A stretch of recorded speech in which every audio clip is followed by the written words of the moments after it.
آج ہم پڑھیں گے نماز استخارہ کے بارے میں۔ سجدہ صاحب کی طرح یہ بھی ایک ٹاپک ایسا ہے جس پر بے شمار سوال آتے ہیں اور اس کے بارے میں بہت سی غلط فہمیاں بھی پائی جاتی ہیں۔ تو آئیے دیکھتے ہیں کہ قرآن و سنت سے ہمیں کیا پتہ چلتا ہے اور اس کا صحیح طریقہ کیا ہے۔ لفظ استخارہ کا لفظی معنی ہوتا ہے کسی چیز میں سے بہتر کو طلب کرنا، خیر مانگنا۔ جیسے آپ دیکھ رہے ہیں نا، استخارہ جو ہے طلب الخیرتی، تو روٹ کیا ہے اس کا؟ خیر۔ اور استفعال پہ کیا معنی بن جاتا ہے؟ طلب کا، خیر طلب کرنا، خیر چاہنا۔ کہا جاتا ہے استخر اللہ یخر لک، اللہ سے استخارہ کرو، اللہ سے خیر مانگو، وہ تمہارے لیے خیر کا انتخاب کرے گا، وہ تمہیں بہتر دے گا۔ تو یہ ہے بیسک کانسیپٹ کہ اللہ سے بہتری کا سوال کرنا کسی بھی معاملے کی۔ اور اصطلاحی معنی کیا ہے استخارے کا؟ اختیار طلب کرنا، یعنی نماز استخارہ میں وارد شدہ نماز اور دعا کے ساتھ اللہ کے نزدیک جو بہتر اور اولا ہے، اولا کا مطلب افضل ہے، اس کام کی طرف پھرنا اور اس کو طلب کرنا۔ جب انسان کوئی اہم فیصلہ کرنے لگے تو اس موقع پر اگر اسے سمجھ نہیں آ رہی کہ کیا کرنا چاہیے تو اسے اللہ سے مدد مانگنی چاہیے اور بہتر انتخاب کی دعا کرنی چاہیے، باقاعدہ نماز اور دعا کے ساتھ۔ ٹھیک ہے، تو استخارے کی نماز بھی ہے اور دعا بھی ہے، اور دعا جو ہے وہ مسنون ہے، مسنون دعا۔ ایک تو لوگوں نے خود ساختہ استخارے کی دعائیں بنائی ہوئی ہیں، نہیں، جو رسول اللہ صلی اللہ علیہ وسلم نے سکھائی ہے۔ علماء کا اجماع ہے کہ نماز استخارہ سنت ہے۔ استخارہ کے مشروع ہونے میں حکمت یہ ہے کہ اللہ کے سامنے سر تسلیم خم کیا جائے اور طاقت و قدرت سے نکل کر اللہ سبحانہ وتعالیٰ کی طرف التجا کی جائے تاکہ وہ دنیا اور آخرت کی خیر و بھلائی جمع کر دے، اور اس کام کے لیے مالک الملک سبحانہ وتعالیٰ کا دروازہ کھٹکھٹانے کی ضرورت ہے۔ یعنی اللہ ہی ہے جو انسان کے لیے کسی کام میں دنیا اور آخرت کی بھلائی کو جمع کر سکتا ہے، اور اس کے لیے نماز اور دعا سے بڑھ کر کوئی چیز بہتر اور کامیاب نہیں، کیونکہ اس میں اللہ کی تعظیم اور اس کی ثنا ہے اور اس کی طرف قولی اور حالی طور پر محتاجگی کا اظہار ہے۔ جیسے قرآن مجید میں آتا ہے نا، وَاسْتَعِینُوا بِالصَّبْرِ وَالصَّلَاةِ، مدد مانگو صبر اور نماز کے ساتھ۔ تو کسی بھی اہم معاملے میں ہم کیا کرتے ہیں؟ مدد مانگتے ہیں اللہ سے نماز کے ساتھ اور اس مسنون دعا کے ذریعے۔ یاد رہے کہ انسان اللہ کا محتاج ہے۔ قرآن مجید میں آتا ہے یا ایھا الناس انتم الفقراء الی اللہ واللہ ھو الغنی الحمید، اے لوگو تم ہی اللہ کی طرف محتاج ہو اور اللہ ہی سب سے بے پرواہ تمام تعریفوں کے لائق ہے۔ انبیاء ہمیشہ اللہ سے ہی خیر مانگتے رہے، جیسے موسیٰ علیہ السلام نے دعا کی تھی رب انی لما انزلت الی من خیر فقیر، اے میرے رب بے شک جو خیر بھی تو میری طرف نازل فرمائے میں اس کا محتاج ہوں۔ اور یاد رکھیے کہ مومن کے بارے میں اللہ کا ہر فیصلہ خیر کا فیصلہ ہی ہوتا ہے، چاہے وہ کام جس پر ہمارا دل چاہ رہا ہے وہ ہو جائے یا نہ ہو، اس میں خیر ہی ہوتی ہے۔ انس رضی اللہ عنہ سے مروی ہے، وہ کہتے ہیں کہ میں نے نبی صلی اللہ علیہ وسلم کو یہ فرماتے ہوئے سنا کہ مجھے تو مومن پر تعجب ہوتا ہے کہ بے شک اللہ اس کے لیے جو فیصلہ بھی فرماتا ہے وہ اس کے حق میں بہتر ہی ہوتا ہے۔ ٹھیک ہے، یعنی مومن کے لیے اللہ تعالیٰ جو فیصلہ فرماتا ہے وہ بہتر ہی ہوتا ہے۔ ہمارا کام کیا ہے؟ خیر مانگنا، اور فیصلہ کرنا کس کا کام ہے؟ اللہ سبحانہ وتعالیٰ کا۔ لہذا پھر دعا مانگ کے انسان معاملہ اللہ پر چھوڑ دے اور اللہ تعالیٰ بندے کے لیے جو بھی فیصلہ کرے بندہ اس پر راضی ہو جائے۔ استخارے کی اہمیت، نبی صلی اللہ علیہ وسلم کا قرآن کی سورت کی طرح استخارہ سکھانا، یعنی جس طرح آپ قرآن مجید کی صورتیں سکھاتے تھے ایسے ہی آپ استخارے کی دعا سکھاتے تھے۔ جابر بن عبداللہ رضی اللہ عنہما سے مروی ہے، انہوں نے کہا کہ رسول اللہ صلی اللہ علیہ وسلم ہمیں تمام معاملات میں استخارہ کرنے کی اسی طرح تعلیم دیتے تھے جس طرح ہمیں قرآن کی کوئی سورت سکھاتے تھے، یعنی اتنی امپورٹنس ہے اس کی ہماری زندگی میں۔ صحابہ کا ہر معاملے میں اللہ سے مشورہ کرنا۔ انس رضی اللہ عنہ سے روایت ہے، کہتے ہیں کہ جب زینب رضی اللہ عنہا کی عدت ختم ہوئی، کن کے نکاح میں تھی وہ؟ حضرت زید کے، تو رسول اللہ صلی اللہ علیہ وسلم نے زید سے فرمایا اسے میری طرف سے نکاح کا پیغام دے دو۔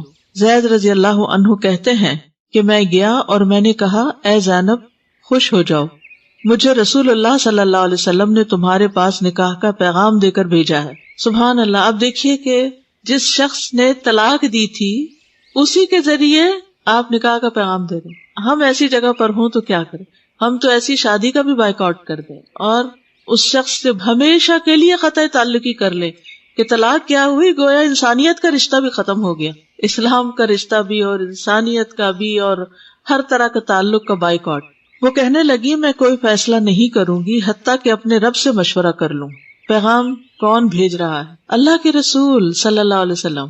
اور کس کے ہاتھ بھیجا جا رہا ہے؟ حضرت زید کے ہاتھ۔ اور کتنی سمجھدار ہے وہ، کہتی ہے کہ میں فیصلہ نہیں کروں گی جب تک اپنے رب سے مشورہ نہ کر لوں، یعنی استخارہ نہ کر لوں۔ وہ اپنی نماز گاہ کی طرف اٹھی۔ آپ دیکھیے عربی کے الفاظ اوپر، فقامت الی مسجدہا، گھر میں اپنے لیے ایک مسجد بنائی ہوئی تھی۔ یہ اکثر جو ہم لوگوں کو کہتے ہیں نا کہ گھر کا ایک کارنر مختص کر لیں، ایک جگہ اپنا وہ لباس اور وہ، تاکہ سکون سے نماز پڑھیں۔ تو بعض اگر لوگ ہر بات کی دلیل مانگنا شروع کر دیتے ہیں، اس کی کیا دلیل ہے کہ گھر میں مسجد بنائی جا سکتی ہو؟ مسجد کا لفظ جو ہے وہ سجدہ گاہ کے لیے ہوتا ہے، نماز کی جگہ کے لیے ہوتا ہے۔ وہ صرف کوئی بہت بڑی بلڈنگ ہی نہیں ہوتی، گھر کے اندر بھی آپ کی مسجد ہو سکتی ہے۔ تو وہ اپنی نماز گاہ کی طرف اٹھی اور نماز استخارہ شروع کر دی، اور قرآن میں حکم اتر آیا، اللہ تعالیٰ نے خود ہی نکاح کر دیا۔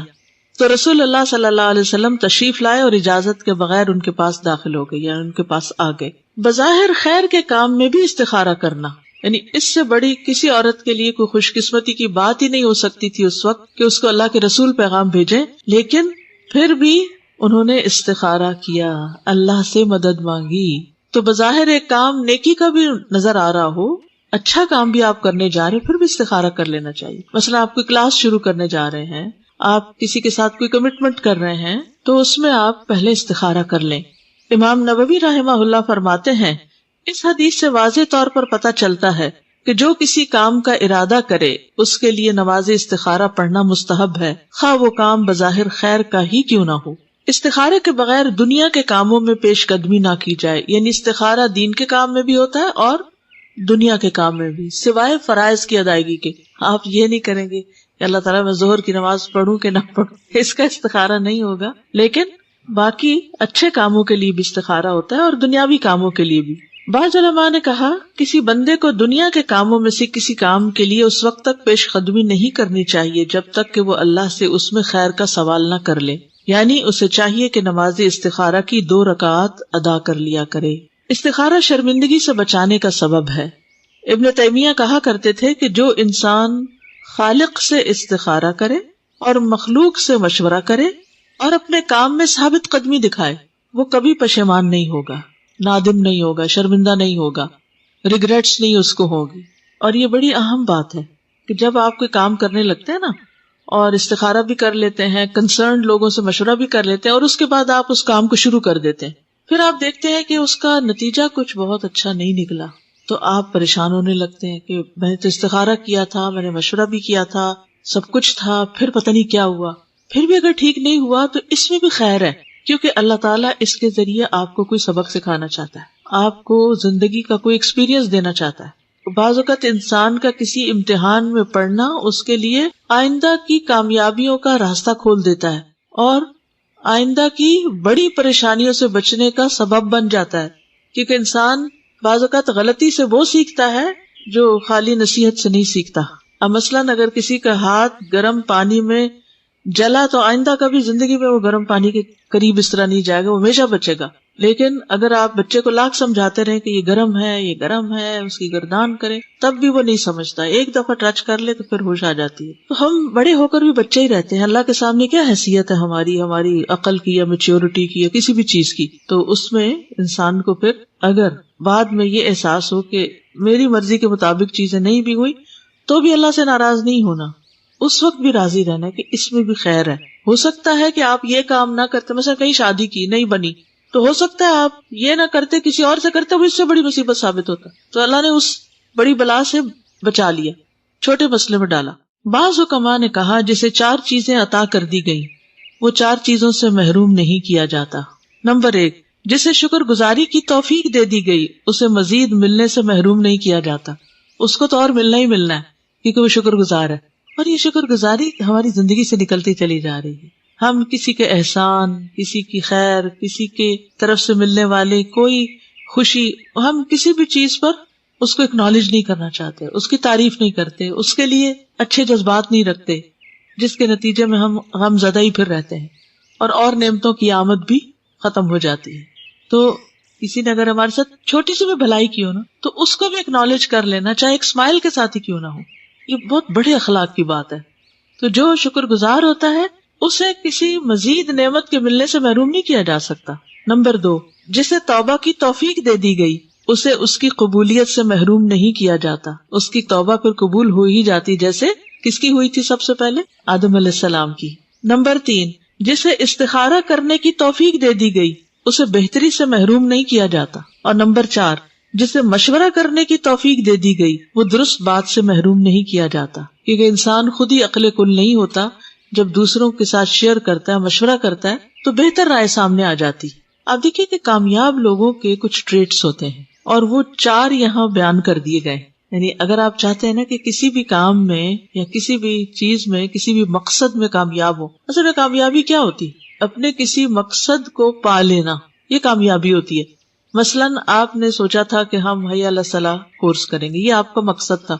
اگر آپ نے اس کو پورا اٹینڈ کر لیا، اس کو سمجھ لیا، اپنا امتحان دے دیا، پاس ہو گئے، تو آپ کیا ہوئے؟ کامیاب ہو گئے. یعنی کامیابی یہ نہیں ہوتی کہ انسان کو بہت سا مال مل جائے یا بہت سارے اس کے دوست ہوں یا بہت ساری اس کے پاس چیزیں ہوں. نہیں، کامیابی یہ ہے کہ آپ نے زندگی میں جو حاصل کرنے کا گول سیٹ کیا، چاہے زیادہ علم حاصل کرنے کا، چاہے خدمت خلق کا، چاہے کوئی ڈگری کرنے کا، چاہے کوئی جاب کرنے کا، تو جب آپ اس کو پا لیتے ہیں تو یہ آپ کی کامیابی.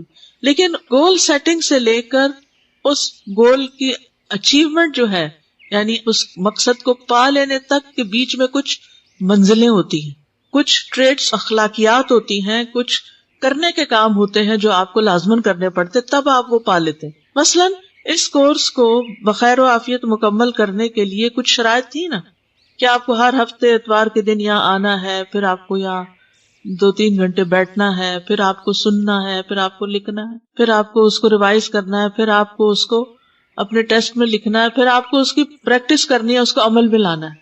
اگر آپ یہ ساری چیزیں کرتے رہے اور مقصد آپ کا کیا تھا کورس کرنے کا؟ کہ میری نماز بہتر ہو جائے. یہ سب سے بڑا مقصد تھا، کیونکہ نماز کی بہتری ہر چیز کی بہتری ہے، اور نماز کا اچھا ہونا دل کے اطمینان کا سب سے بڑا ذریعہ ہے. یاد رکھیے، جس کی نماز اچھی ہے نا، اس کو خود بخود سکون قلب مل جائے گا. وہ اوقات کا خیال رکھتا ہے، وہ شرائط کا خیال رکھتا ہے، وہ خشوع و خضوع کا خیال رکھتا ہے. قد افلح المؤمنون الذین هم فی صلاتهم خاشعون، یہ تھا ٹارگٹ. کیونکہ خشوع اعلیٰ منزل ہے، اور خشوع حاصل نہیں ہو سکتا جب تک ان سنتوں پہ عمل نہ کیا جائے جو آپ کو بتائی گئی. اگر آپ کے کھڑے ہونے کا طریقہ ٹھیک نہیں، اگر آپ کا رکوع ٹھیک نہیں، اگر آپ کا سجدہ ٹھیک نہیں، اگر آپ کا تحیات ٹھیک نہیں، اور تحیات میں آپ کی نظر ٹھیک جگہ پر نہیں، یہ چھوٹے چھوٹے سارے پرزے جو ہیں وہ جب تک اپنی جگہ پر فٹ نہیں ہوتے آپ کی نماز ٹھیک نہیں ہوتی. اور جب یہ سب کچھ اپنی جگہ پر فکس ہو جاتا ہے تو پھر کیا ہوتا ہے؟ آپ فلاح پا جاتے ہیں، آپ کے اندر ایک اطمینان بھر جاتا ہے. ٹھیک ہے، آپ کو بہت سی چیزیں پتہ چلی اور ابھی آپ سٹرگل کر رہے ہیں کہ وہ سب کچھ حاصل ہو جائے اور ہم پوری طرح وہ سب کچھ کر لیں. اس میں تھوڑا وقت اور بھی لگے گا، لیکن ایٹ لیسٹ اس منزل تک پہنچنے کے لیے ہم اس راستے پہ تو چل پڑے نا، اس کے لیے تو تکلیف اٹھائی. پھر یہ بھی یاد رکھیے کہ کامیابی کے لیے ہر انسان کو ایک مددگار چاہیے ہوتا ہے. کوئی انسان بھی عقل کل نہیں ہوتا، پھر اس کی پلاننگ کرنی ہوتی ہے، پھر آپ اس کے لیے مشورہ کرتے ہیں، اور سب سے بڑھ کر یہ کہ اللہ سے دعا کرتے ہیں. اور یہاں یہ دعا استخارے کی شکل میں ہوتی ہے. تو ہمیں نماز کے لیے جب بلایا بھی جاتا ہے تو کیا کہا جاتا ہے؟ حی علی الصلاح، حی علی الفلاح. مومن کے لیے یہی کامیابی، یعنی جس کی نماز صحیح ہو گئی وہ واقعی کامیاب ہو گیا. آپ دنیا بھر کے سب سے امیر انسان بھی بن جائے تو ہم کامیاب نہیں اگر آپ کی نماز ٹھیک نہیں. تو یہ کامیابی کا ایک بہت اعلیٰ معیار ہے، اعلیٰ درجہ ہے جسے حاصل کرنے کا آپ نے تہیا کیا.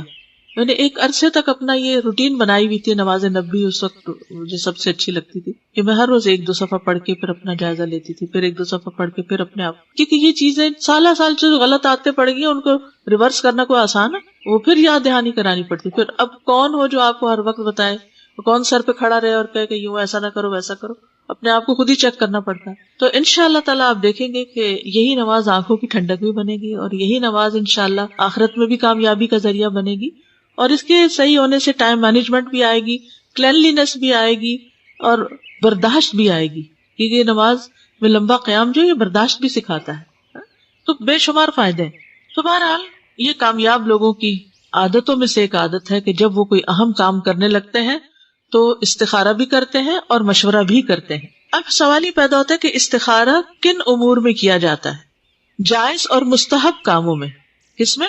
جائز اور مستحب کاموں میں۔ استخارہ جائز کاموں میں کیا جاتا ہے، جیسا کہ شادی، جائز کاروبار وغیرہ۔ اسی طرح جب آدمی کو مستحب چیزوں میں، مستحب کو مطلب تو پسندیدہ، مستحب چیزوں میں تعارض پیش آئے، کنٹراڈکٹ کر رہی ہو ایک دوسرے سے، یہ کروں کہ یہ کروں، تو استخارہ کیا جاتا ہے۔ کنٹراڈکشن نہ ہو تب بھی کیا جاتا ہے، کنٹراڈکشن ہو تب بھی کیا جاتا ہے۔ جیسا کہ کوئی آدمی دو کاموں میں سے کسی ایک کا انتخاب کرنا چاہتا ہو تو وہ زیادہ درست اور نفع سے زیادہ قریب کام کو منتخب کرتا ہے، پھر اس کام میں اللہ سے استخارہ کرتا ہے۔ یعنی یہ نہیں ہوتا کہ اللہ یہ کروں یا یہ، دو میں سے ایک کو پہلے آپ اپنے دل میں ٹکائیں کہ میں ان دو میں سے یہ کرنا چاہتا ہوں، پھر اس کے لیے دعا کریں، ٹھیک ہے۔ یعنی استخارہ یہ نہیں ہوتا یا اللہ یہ دو رشتے آئے کون سا لوں، نہیں، پہلے اپنی عقل استعمال کریں اور دونوں کے پلس اینڈ مائنس لکھ لیں اور ایک پر دل ٹکا لیں کہ ہاں یہ بہتر لگتا ہے، پھر اس پر استخارہ کریں کہ یا اللہ یہ کیا میرے حق میں بہتر ہے، مجھے یہ بہتر لگتا ہے، یعنی آپ مجھے بتائیں کہ میرے لیے کیا بہتر ہے، اگر بہتر ہے تو آپ اس کو کر دیں، اور پھر اس میں آپ بندوں سے بھی مشورہ کرتے ہیں۔ تو اس طرح کر کے جو کام کیا جاتا ہے اس میں انسان کو پھر اطمینان ہوتا ہے کہ میں نے استخارے اور مشورے سے شروع کیا تھا، اللہ مجھے ناکام نہیں کرے گا، اور اگر کوئی کمی بیشی ہو بھی گئی تو اس میں بھی اللہ کی طرف سے کوئی بھلائی آئے گی، کیونکہ میں نے خیر مانگی ہوئی ہے، تو اللہ کے ہر فیصلے میں خیر ہی خیر ہے۔ حرام اور مکروہ کاموں میں استخارہ نہیں، حرام اور مکروہ کاموں کو چھوڑنے کے لیے استخارہ نہیں کیا جاتا۔ کوئی اس بارے میں استخارہ نہیں کرے گا کہ وہ چوری کرے یا نہ کرے، شراب پیے کہ نہ پیے، شراب میری صحت کے لیے اچھی ہے یا بری ہے، اس میں نہیں استخارہ ہوگا۔ واجبات میں استخارہ نہیں ہے، جیسا کہ واجبات کی ادائیگی میں اور لوگوں کے ساتھ احسان اور نیکی کے کاموں میں، اور جس کام کی بھلائی اور اس کا نفع مشہور ہو اس کام میں استخارہ نہیں ہوگا۔ مثلا نماز پڑھوں کہ نہ پڑھوں، زکوٰۃ دوں کہ نہ دوں، کام پہ جاؤں کہ نہ جاؤں، یہ تو آپ کی ڈیوٹی ہے بھائی، آپ کو کرنی ہے۔ آج کھانا پکاؤں کہ نہ پکاؤں، بچوں کو کھانا دوں کہ نہ دوں، یہ تو نیکی اور بھلائی کے کام ہیں، یہ تو کرتے ہی رہنا چاہیے۔ تو دوبارہ دیکھیے واجبات کی ادائیگی، یعنی جو بھی آپ کی ڈیوٹیز ہیں، چاہے جاب کی ڈیوٹی ہے چاہے گھر کی ڈیوٹی ہے، ان ڈیوٹیز میں استخارہ نہیں ہوگا۔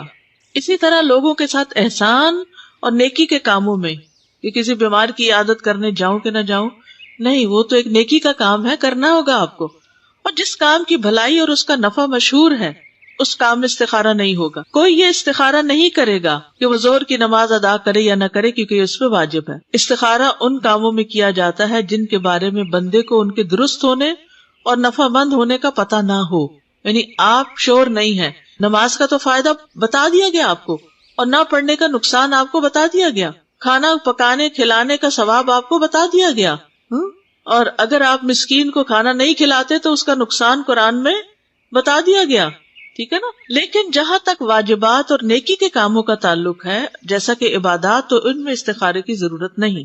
جی، آپ کا سوال تھا کہ کیا سفر کرنے سے پہلے بھی استخارہ کیا جائے گا؟ جی ہاں، جب آپ نے ارادہ کر لیا کہ مجھے اب جانا ہے اپنے رشتے داروں سے ملنے کے لیے، جہاں بھی کوئی ہے، تو پھر آپ نیکی کا کام کرنے لگے ہیں، لیکن چونکہ سفر درپیش ہے اس میں، تو آپ اس کے لیے استخارہ کریں گے۔ استخارے کا وقت، کسی کام کا ارادہ کرنے کے ساتھ ہی اس کا وقت شروع ہو جاتا ہے، یعنی اس کے لیے صبح شام رات کوئی جیسے 5 نمازوں کے اوقات ہے، استخارے کا کوئی خاص وقت نہیں ہے۔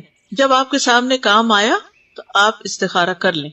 جب آپ چیزوں میں سے کسی چیز کے کرنے کا پختہ ارادہ کر لیں اور جائز کاموں میں سے کسی کام پر پیش رفت کرنے کا پختہ ارادہ کر لیں تو ارادہ کرنے کے ساتھ ہی استخارے کا وقت شروع ہو جاتا ہے۔ اس کی دلیل نبی صلی اللہ علیہ وسلم کا وہ قول ہے جو حدیث میں آیا ہے، اذا ہم، یعنی جب کوئی ارادہ اور پختہ عزم کر لے کہ یہ کرنا چاہتا ہوں میں۔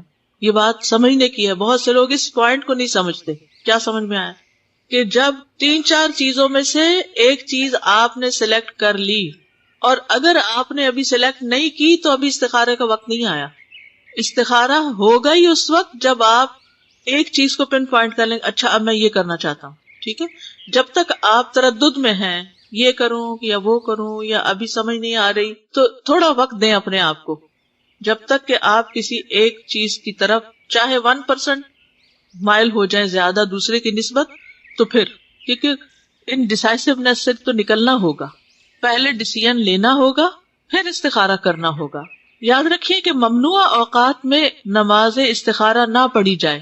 ممنوع اوقات وہ کون سے ہوتے ہیں؟ جیسے عصر یا فجر کے بعد، عصر کی نماز کے بعد، فجر کی نماز کے بعد استخارے کی نماز نہ پڑھی جائے۔ عقبہ بن عامر جوہنی سے روایت ہے، وہ کہتے ہیں کہ 3 اوقات کے متعلق رسول اللہ صلی اللہ علیہ وسلم ہمیں منع فرمایا کرتے تھے کہ ہم ان میں نماز پڑھیں یا ان اوقات میں اپنے مردوں کو دفن کریں جب سورج نکل رہا ہو حتیٰ کہ بلند ہو جائے، عین دوپہر زوال کے وقت حتیٰ کہ سورج ڈھل جائے، اور جب سورج غروب ہونے کے قریب ہو حتیٰ کہ غروب ہو جائے، کیونکہ یہ سورج پرستوں کی عبادت کے اوقات ہیں، شرک کرنے کے خاص اوقات ہیں، ٹھیک ہے؟ تو اس لیے ان 3 اوقات میں استخارہ نہیں کریں۔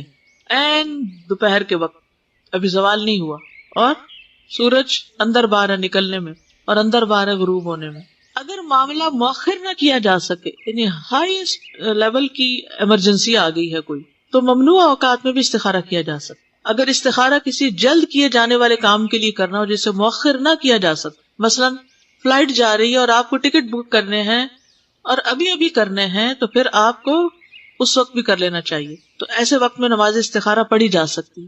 لیکن اگر ایسے سبب کے لیے استخارہ کرنا ہو جسے مؤخر کیا جا سکتا تو اس استخارے کو مؤخر کرنا ہی ضروری ہے، واجب ہے۔ استخارے کا طریقہ، نبی صلی اللہ علیہ وسلم کا سکھایا گیا طریقہ۔ جابر بن عبداللہ رضی اللہ عنہما سے روایت ہے، کہتے ہیں کہ رسول اللہ صلی اللہ علیہ وسلم ہمیں تمام معاملات کے لیے استخارہ اس طرح سکھاتے تھے جیسے ہمیں قرآن کی کوئی سورت سکھایا کرتے تھے۔ آپ فرماتے تھے، جب تم میں سے کوئی کسی کام کا ارادہ کرے تو فرض نماز کے علاوہ 2 رکعت نفل پڑھے، پھر کہے اے اللہ میں تیرے علم کے ذریعے سے خیر کا طالب ہوں، یعنی یہ دعا پڑھے آخر تک۔ اور یہ فرض نماز کے علاوہ نماز پڑھنی ہوگی، فرض کے بعد آپ نے یہ دعا نہیں پڑھ کے کام چلانا، الگ نماز ہے اس کی، ٹھیک ہے؟ شیخ ابن عثیمین کہتے ہیں کہ علماء رحمہ اللہ نے آپ صلی اللہ علیہ وسلم کے اس فرمان فَلْيُصَلِّ رَكْعَتَيْنِ مِنْ غَيْرِ الْفَرِيضَةِ کہ وہ فرض کے علاوہ 2 رکعات ادا کرے، اس میں اختلاف کیا ہے کہ کیا اگر کوئی سنت مؤکدہ پڑھنے کے بعد استخارہ کی دعا کر لے تو اسے اس کا مقصد حاصل ہو جائے گا، یا استخارے کے لیے مستقل نماز پڑھنا ضروری ہے؟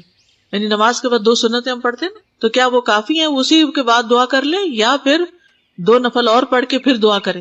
جن لوگوں نے کہا من غیر الفریضہ کے الفاظ تمام نوافل حتیٰ کہ سنت مؤکدہ، تحیت المسجد اور تحیت الوضو بھی شامل ہیں، وہ کہتے ہیں کہ کفایت کر جائے گا، تو آپ سنت مؤکدہ کے بعد استخارہ کر لیں، اس میں ممانعت نہیں، کیونکہ نبی صلی اللہ علیہ وسلم نے فریضہ کے علاوہ استخارہ کرنے کا حکم دیا۔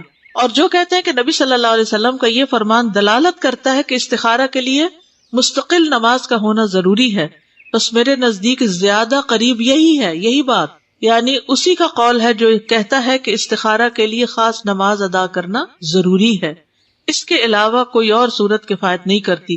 یعنی سنت مؤکدہ تو اپنے ایک خاص الگ ہی مقصد کے لیے پڑھی جاتی ہے نا، یا وتر پڑھ رہے ہیں یا کچھ بھی، تو استخارہ اگر آپ کر رہے ہیں تو یہ ایک الگ چیز ہے، اس کے لیے الگ ہی نماز ہوگی۔ دائمی کمیٹی کے فتاوی میں آیا ہے کہ استخارہ کے لیے مستقل نماز مشروع کی جاتی ہے، کیونکہ آپ کا فرمان ہے کہ جب تم میں سے کوئی کسی کام کا ارادہ کرے تو اسے چاہیے کہ فرض کے علاوہ 2 رکعتیں ادا کرے۔ تو یہ کون سی 2 رکعتیں؟ یہ تھوڑی کا سنت مؤکدہ ادا کرے، ٹھیک ہے؟ یعنی خاص اسی کام کے لیے 2 رکعتیں ادا کرے۔ 2 رکعتوں میں قرات، کوئی ایسی دلیل نہیں ملتی جو اس بات پر دلالت کرے کہ نماز استخارہ میں کوئی خاص صورت یا متعین آیات کی تلاوت کرنی چاہیے، ٹھیک ہے؟ یعنی بعض لوگ کہتے ہیں نا علم نشرح پڑھو، کوئی کہتا ہے 10 دفعہ قل اللہ پڑھو، کوئی کچھ بتاتا ہے، کوئی کچھ، یہ سب لوگوں کی خود ساختہ باتیں اور انسان کو پریشان کرتی۔ دین نے ہمیں آزاد رکھا ہے، جو تمہیں آتی ہے سورت وہ پڑھ لو۔ اب اگر ہم کسی کو پابند کریں کہ سورت علم نشرح پڑھو تو اس بیچارے کو قل اللہ ہی آتی ہے، تو کیا وہ استخارہ نہیں کرے گا؟ وہ استخارہ کرے گا، ٹھیک ہے نا؟ تو کوئی خاص مخصوص صورت نہیں ہے، رائٹ؟ صحیح بات کیا ہے کہ مسلمان جب نماز استخارہ پڑھے تو وہ دونوں رکعتوں میں سورت الفاتحہ پڑھے، پھر قرآن میں سے جو بھی اس کے لیے پڑھنا آسان ہو پڑھ لے۔ جب بن باز سے نماز استخارہ کی کیفیت کے بارے میں سوال کیا گیا تو انہوں نے کہا اس کی کیفیت یہ ہے کہ 2 رکعت نماز پڑھی جائے جیسے کہ باقی کی نفلی نماز ہوتی، ہر رکعت میں سورت فاتحہ پڑھے اور قرآن میں سے جو بھی اس کے لیے پڑھنا آسان ہو وہ پڑھے اور پھر دعا کرے.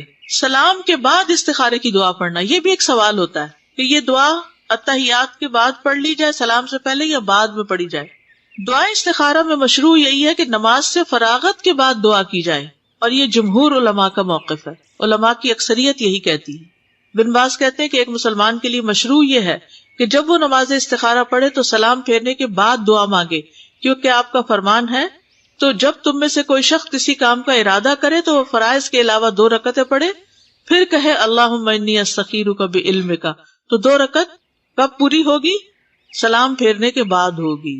کیا 2 رکعت پڑھے بغیر صرف دعا پڑھ سکتے ہیں؟ یہ بھی سوال آتا ہے. ٹھیک ہے نا، یہ واضح ہی ہے کہ استخارہ کی 2 رکعت ہوتی، پھر نماز کے بعد دعا کی جاتی ہے. لیکن اگر مسلمان نماز پڑھنے کی طاقت نہ رکھتا ہو تو کیا نماز کے بغیر صرف استخارے کی دعا ہی پڑھی جا سکتی ہے؟ مثال کے طور پر کوئی عورت حائضہ ہو اور اسے کوئی حاجت پیش آ جائے اور وہ اس بارے میں استخارہ کرنا چاہتی، کوئی بزنس ڈیل ہے، کہیں جانا پڑ رہا ہے یا کوئی بھی، لیکن وہ نماز نہیں پڑھ سکتی، تو کیا اس کے لیے صرف دعا مانگ کر استخارہ کر لینا جائز ہے؟ جی ہاں. اس کا جواب کیا ہے؟ جی ہاں. جس کے لیے نماز ادا کرنا ممکن نہ ہو، نفاس کی حالت میں عورت 40 دن کے لیے، حیض کی حالت میں 10 دن کے لیے، اور وہ کام جس کے لیے استخارہ کرنا 10 دن نہیں لٹکا سکتے، تو اب کیا کرے؟ اب صرف نماز کے بغیر ہی دعا استخارہ پڑھ لے. امام نووی فرماتے ہیں اگر وہ نماز پڑھنے سے معذور ہو تو صرف دعا کر کے استخارہ کرے. اے اللہ، میں تجھ سے تیرے علم کی بدولت خیر طلب کرتا ہوں، اور تیری قدرت کی بدولت تجھ سے طاقت مانگتا ہوں، اور تیرے فضل عظیم کا طلبگار ہوں. بے شک قدرت تو ہی رکھتا ہے اور مجھے کوئی قدرت نہیں، اور تو جانتا ہے اور میں کچھ نہیں جانتا، اور تو تمام پوشیدہ باتوں کو جاننے والا ہے. اے اللہ، اگر تو جانتا ہے کہ یہ کام جس کے لیے استخارہ کیا جا رہا ہے، دل میں وہ رکھے اس کام کو، میرے دین، میری دنیا اور میرے کام کے انجام کے اعتبار سے میرے لیے بہتر ہے تو اسے میرے لیے نصیب کر لے. اور اگر تو جانتا ہے کہ یہ کام میرے دین، میری دنیا اور میرے کام کے انجام کے اعتبار سے برا ہے تو اسے مجھ سے ہٹا دے اور مجھے بھی اس سے ہٹا دے، پھر میرے لیے خیر مقدر فرما دے، جہاں بھی وہ ہو پھر مجھے اس پر راضی بھی کر دے. اتنی خوبصورت دعا.